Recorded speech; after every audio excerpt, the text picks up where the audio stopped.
Firstly, a couple of disclaimers. This is a lesson about political modesty, and I am not spreading an agenda through this video, not political or otherwise. And secondly, this video is not made for kids. It's for older fans of the show and adults only. And if you don't fucking like it, then fuck off. Little engines, big bus problems. The engines of the Little Western and the Arlesdale Railway often work together. The 5 engines that work the Little Western are Duck, Oliver, Donald and Douglas, and the recent arrival Bernard, who was purchased by the Fat Controller after his South Yorkshire colliery closed down for good, as a result of economic conditions and the decline of the coal industry in general. The Arlesdale Railway was worked by Bert, Mike, Rex and John, and was built on the track bed of the old Mid-Sodor Railway. The railway was also important.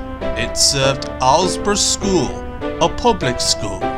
While not as prestigious as the likes of Eton, Harrow, Charterhouse, Winchester or Westminster, it was the most prestigious on the island and had many an alumni, including a well-known figure in Sultan politics, Sir Lawrence Geoffrey Davies, who was instrumental in the building and opening of the Arlesdale Railway, as well as the children of the Duke and Duchess of Boxford. But one day, there was a newcomer to the railway, but he wasn't very friendly. The bus looked around the car park and saw the little engines. Waste of space. Waste of space. Just simply useless. Especially you. Will you be talking about us? Replied Bert. Not just you, snarled the bus. Railways in general, but you especially. Because you're so small. We may be small, replied Bess, but we are useful. Never overlook a little engine, you know. And the bus named Walnnis.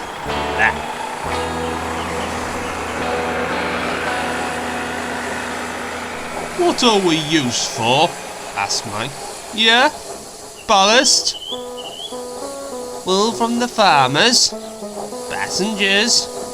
Oh, students to Arlesburgh School? Yeah! Useless indeed. Arrogant bus.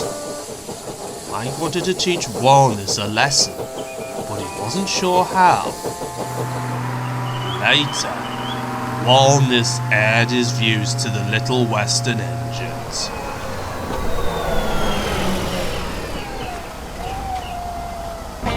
Exactly what I thought. Out of date. Socialist nonsense. We beg your pardon, replied Duck. What on earth are you on about? Dr. Beeching clearly didn't go far enough in the 60s.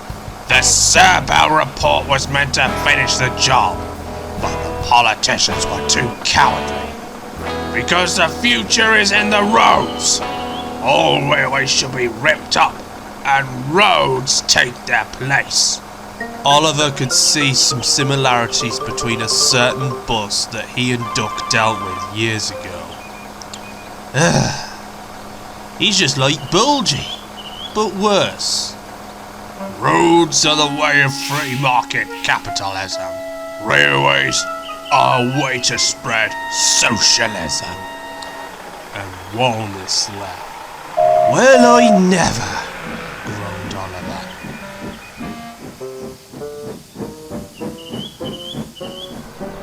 Next to get an earful from Walnnis was Bernard, the very next day. What do we have here? Sneered Walnnis. A colliery engine? The embodiment of socialism! The miners were chancing their luck with the government, and they got what they so richly deserved. Bernard was not taking any of Walniss's nonsense. Well, the miners' strike ended last year, and my colliery was going to close down anyway. It was no longer economically viable to keep it running. Pah! It was the trade unions that did it. Trade unions were the lifeblood of the coal industry, retorted Bernard.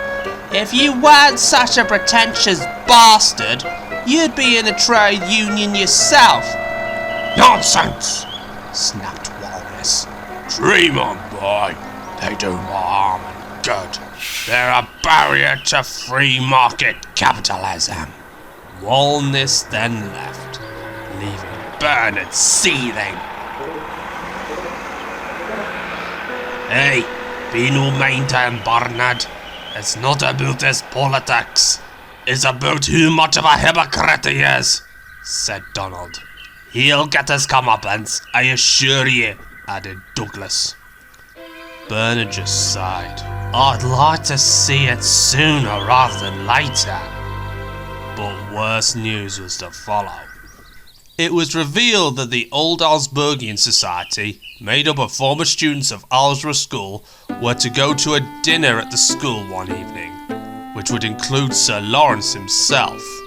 Mr. Percival, the Thing Controller, even though he attended Arlesburgh School, couldn't attend the dinner because he had other duties. And much to the engine's dismay, it was Walnus who was chosen to take them to the school. Walnus bragged about it ad nauseum. That's right, he chortled. These public school boys don't need your rails. These boys of privilege know what is right. Roads! Roads! The way forward! This is not about capitalism or socialism, reprimanded Duck. It's about efficiency. We take a lot of students to Arlesburgh School, replied Oliver. They need to get home for the school holidays, half term, or if they go home at the weekend. And we bring them back at the start of the term or the week. Yeah, replied Rex. We also take them the final mile to school, as it's next to our railway. Ha! Stuff and nonsense, snarled Walnus. And then he left. Bernard had a question. I don't quite know what the privilege is when you're taken to the school by a working class ex-colliery engine like me. Does that kind of deduct the prestige? Nah, it doesn't matter. All that matters is that bus, and he's a hypocrite. The news wasn't well received by the Arlesdale engines either, and Walnus gave Mike an absolute earful over it. Mike was practically livid from the insolent bus. He watched angrily as the bus left. Why does he think he can take all the Old Arlesburghians to Arlesburgh School, huh? I don't know, replied Mike's driver. But that's the arrangement. That's what the Old Arlesburghian Society said they'd do. But the school's right next to the railway, added Mike. Why can't I take them? Maybe, if the bus gets what's coming to him. And then the driver added cheekily, but are you normally one who prefers to take freight? Yes, but I would like to teach that person a lesson. Mike said no more as he left. While on his ballast runs, he kept thinking of ways to pay Walnus back and take the Old Arlesburghians to the school himself. Come the day, Mike would get his chance. Walnus was ready to take the members of the Old Arlesburghian Society to the dinner at the school. He was excited. Climb aboard! I will give you the perfect ride to the school!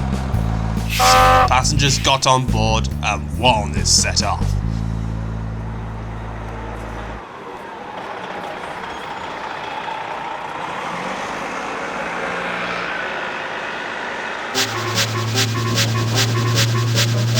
He was having a wonderful time, so much that he was being in fact careless.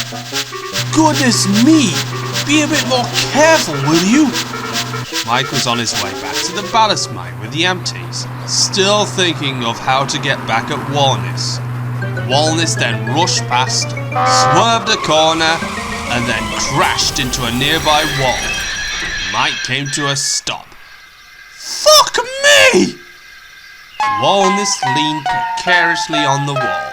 The passengers were thankfully unhurt and were climbing out of Walnnis. Sir Lawrence expressed his regret at using Walnnis. Why did we not use the tried and tested method of the railways? But, protested Walnnis. Sir Lawrence had had enough with Walnnis. As president of the Old Arlesburghian Society, I utmost condemn your recklessness and disdain of the railways based on your political beliefs. This is not about conservatism or socialism, left or right, Tory or Labour. This is about political modesty, humility and civility, which you've exhibited nothing of the sort. We will be seeking alternative transport arrangements at once. Good day. Mike's chance had come, but before he could say anything, a sign was about to fall down onto Walnnis. Mike whistled the warning. Watch out! Everyone got clear of Walnnis just as the sign fell on him, puncturing his fuel tank and setting him on fire.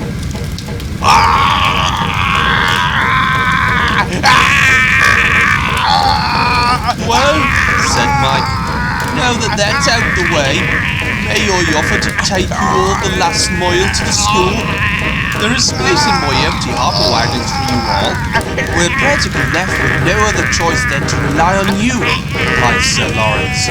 We'll happily accept wiping a bit of dust off our clothes than having to walk. The Old Arlesburghians got on, albeit rather uncomfortably, on Mike's hopper wagons, and Mike took them on for the last mile towards the school.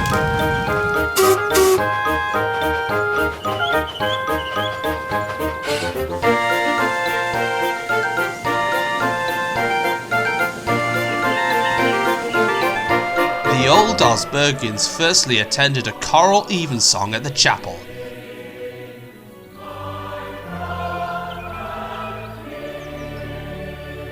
Before having their special dinner in the dining hall, including a speech from Sir Lawrence himself.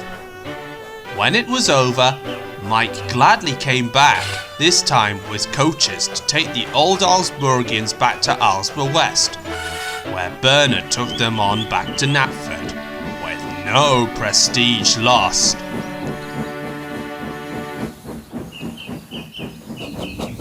The burnt-out remains of Walnnis were the next day loaded into trucks, and it was Douglas who had the job of taking the remains to the scrapyard. Mike felt triumphant as he sat in the shed with Bert, Rex and Jot. I'd much rather be an anarchist than part of his nonsense. There's a better way to conduct yourself. It's political modesty, added Rex. I'd identify as a conservative, but he just put conservatism to shame. And it is not about conservatism versus socialism, it's common sense. Bert had a cheeky look on his face. Might you want to take the Old Arlesburghian Society to the school next time they have a dinner at the school? Mike's face began to flush. Maybe. I much prefer freight, and I wanted to teach that bus a lesson. Fair enough, replied Rex. But it will maybe be you who's rostered to take them, even the students at the end of this term. Mike just sighed, while Bert, Mike and Jock laughed. Some things will never change with Mike. He will always prefer pulling freight, even to Old Arlesburghians.